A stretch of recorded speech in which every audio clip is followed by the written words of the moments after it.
There was no smile, no casual confidence, no witty tweet forming in his mind. Instead, there was silence. Silence so deep that the only sound was the faint hum of servers in the Tesla research lab.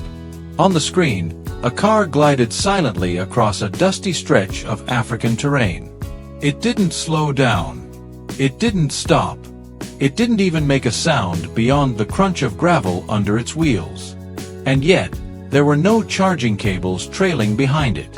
No fuel tank hidden under its frame. No solar panels glinting in the harsh sunlight.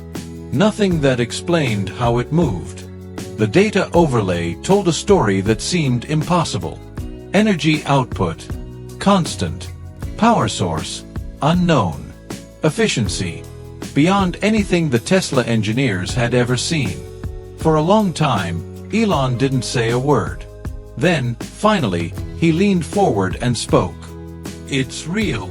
3 words. 3 words that would send the entire world into chaos. For decades, humanity had dreamed of a vehicle that never needed fuel. A car that didn't depend on batteries, charging stations, or fossil fuels. Science fiction writers had played with the concept for years. Free energy. Limitless motion.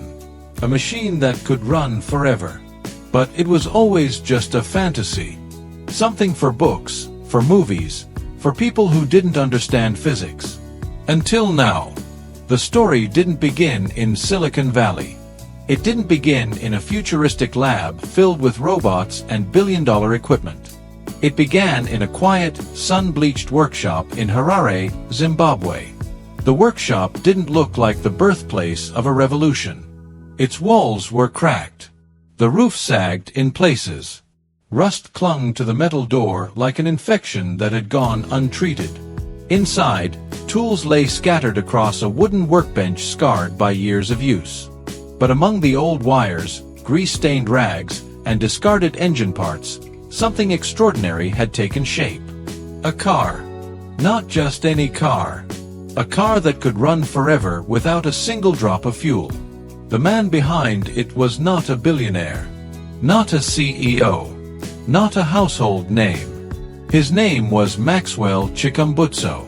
To most people, he was just another dreamer tinkering with impossible ideas. But Maxwell was not like most people. He had spent years working in silence, refining something that defied everything the world believed about energy. He called it microsonic energy conversion. The name sounded technical, even mysterious, but the concept was beyond revolutionary. A system that could capture high-frequency vibrations from the environment and turn them into endless electrical power. Not solar, not wind, not geothermal. Something entirely different. Something new. And now, in a place far from the cameras, far from the corporations, Maxwell had made it work.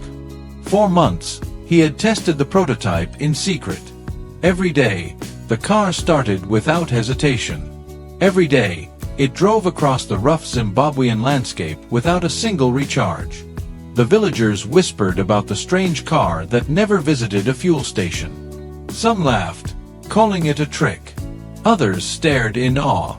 Then, one day, a short video appeared online. It showed the car cruising over rocks and sand for hours without stopping. The person filming never spoke. The video didn't show Maxwell's face. It didn't reveal his workshop. But it didn't need to. The internet did the rest. Within hours, the clip went viral. People argued in the comments section. "Fake," wrote one user. "CGI nonsense," another replied. But the views kept climbing. Soon, it caught the attention of people who didn't laugh. Engineers, researchers, and finally, Tesla. At first, Tesla's internal experts were skeptical. They'd seen dozens of hoaxes before. Perpetual motion machines, free energy scams, YouTube inventors with wild claims. They assumed this was the same. But then they examined the footage frame by frame. They analyzed the dust patterns behind the wheels, the reflections of light on the metal, the way the shadows moved. No obvious signs of editing. No hidden tow ropes. No external power source. Just a car doing the impossible. And then came the data. Someone, an independent observer who had attended one of Maxwell's private demonstrations, sent Tesla encrypted files, energy readings, performance logs, sensor data from third-party equipment. If those numbers were real, this car wasn't a hoax. It was history. Tesla didn't waste time. Within days, a small team of engineers boarded a private jet bound for Africa. Their mission was simple: verify the technology. They landed at a remote airstrip under strict confidentiality agreements. No cameras, no leaks. And yet, one detail slipped out later. Elon Musk himself joined the meeting via a secure video link. The engineers were brought to a flat, sun-baked expanse surrounded by scrubland. In the center sat a sleek, silver-gray car that looked ordinary, almost disappointingly ordinary. No glowing panels. No futuristic curves. Just a simple, functional design. But the magic wasn't in how it looked. It was in what it could do. The engineers checked the car for hidden fuel tanks. They scanned for electromagnetic signals that might suggest wireless power transmission. They searched for any trick Maxwell could have used. They found nothing. Finally, they started the car. No roar of an engine. Just silence. The wheels turned. The car moved forward effortlessly.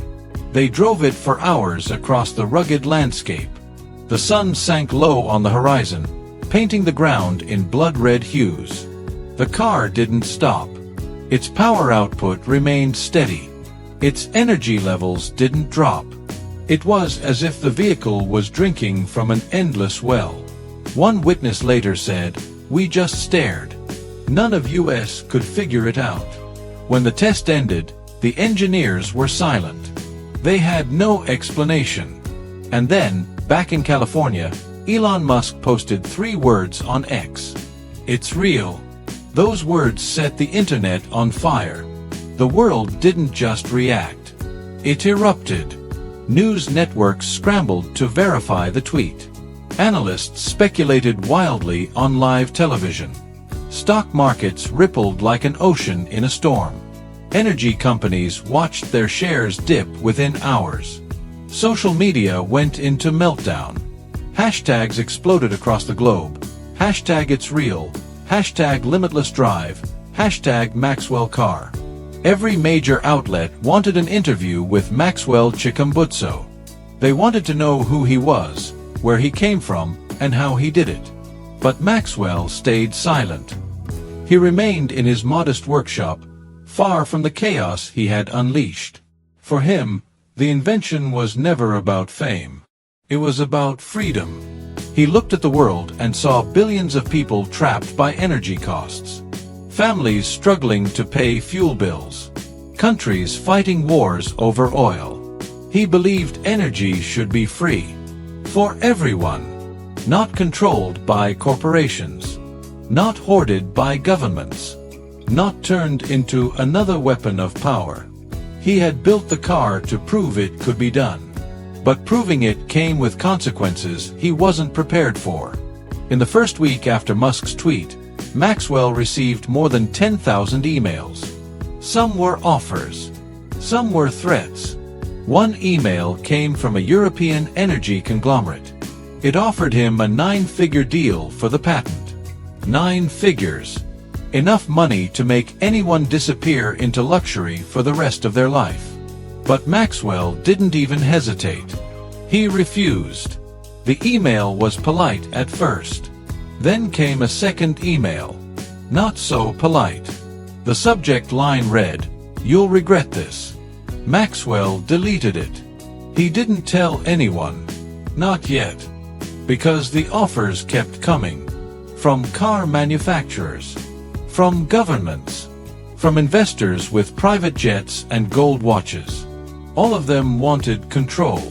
All of them promised the same thing. Power, wealth, influence. But Maxwell wanted none of it. He made a decision that would shock the world. A decision that would make him a hero to some and an enemy to others. He would give the technology away. Free. Open source. Available to anyone who wanted it. No licensing fees. No restrictions. No gatekeepers. When he announced this during a press conference streamed live to millions, the room fell silent. Journalists froze with their fingers hovering over keyboards.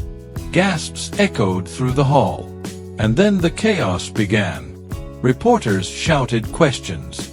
Are you serious? Do you understand what this means for the global economy? Do you realize the danger you're putting yourself in? Maxwell raised his hands to calm the storm. He spoke slowly, clearly, every word landing like a hammer on steel. This technology belongs to humanity. Not to me. Not to any corporation. Not to any government. He paused. It will not be sold. It will be shared. For a moment, there was silence again. And then the world changed. The announcement sent shockwaves through every industry. Oil companies called emergency meetings. Governments drafted new regulations overnight. Energy conglomerates pushed for laws to block the implementation of microsonic systems. But the public reaction was unstoppable. Millions cheered Maxwell as a hero. Memes flooded social media showing gas pumps gathering dust, oil rigs abandoned to the sea, power grids collapsing under their own irrelevance. One viral video showed a child laughing as they unplugged a charging station, with the caption, "Thanks, Maxwell." But not everyone was laughing. In the boardrooms of some of the world's most powerful companies, the mood was dark. One leaked email from an executive of a major oil company said it plainly. If this technology goes mainstream, we're finished. Within hours, an anonymous whistleblower reported that 3 of the biggest oil corporations had held an emergency call. The subject line on the internal memo, containment strategy. What did containment mean? No one outside those walls knew for sure. But Maxwell began to notice things. Strange things. First, his phone started acting up. The battery drained unusually fast during calls. Then he noticed unmarked vans parked on the road near his workshop. They didn't move for hours. Sometimes they were gone. Sometimes they came back. One night, while working late, Maxwell heard a faint buzzing outside. He stepped to the window and froze. A small drone hovered silently in the darkness, its red light blinking like an unblinking eye. It stayed there for almost an hour. Then it vanished into the night sky without a sound. Maxwell didn't sleep that night. The next morning, he packed his things. He moved his prototypes to a hidden location deep in the Namib Desert. Far from roads. Far from cities. Far from prying eyes. He called it the Quiet Zone. Here, surrounded by endless dunes and wind that whispered across the sand, Maxwell continued his work. But he wasn't alone. Tesla wanted in. After the press conference, Elon Musk reached out personally. Not with a checkbook, but with an offer. Collaboration. A joint project to scale the technology. A fleet of self-powered vehicles for mass production. Maxwell hesitated. He respected Musk. He admired Tesla. But trust was a rare currency now. If he partnered with Tesla, would the technology stay free? Or would it eventually be swallowed by corporate interests? He didn't answer right away. Instead, he focused on testing. He wanted to push the microsonic system to its limits. Could it power a car for days? Weeks? Months? He built a small fleet of prototypes and set them running across the desert. They didn't stop. Not after a day. Not after a week. Not after a month. Maxwell watched as the cars glided endlessly across the dunes under the blazing African sun. It should have been perfect. But then something strange happened. The energy readings started to spike. Not a little. A lot. One night, Maxwell sat in front of a wall of monitors. He stared at the data in disbelief. The power output wasn't just stable. It was growing. 200% above normal. 300%. And then something else. The spikes weren't random. They pulsed in a rhythm. A slow, steady beat. Almost like a heartbeat. Maxwell double-checked the calibration. No error. He ran the tests again. Same result. The car wasn't just generating energy. It was resonating with something. Something bigger. Something he didn't understand. He reached out to Dr. Helen Cross, a physicist known for her work on vibrational harmonics. She was brilliant, and when she saw the data, her face turned pale. "This isn't just pulling energy from the air," she said softly. "It's resonating with a natural frequency. Something that spans the entire planet." Maxwell felt his stomach twist. "What are you saying?" Helen didn't answer right away. She looked at the graphs again, her eyes scanning the rhythmic pulses.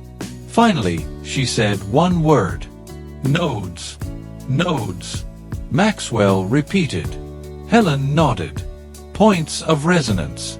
Places where the Earth itself vibrates at specific harmonics. Your system is locking into them." Maxwell didn't know what to say. Helen leaned closer. "Maxwell, you're not just building a car. You might be waking something up."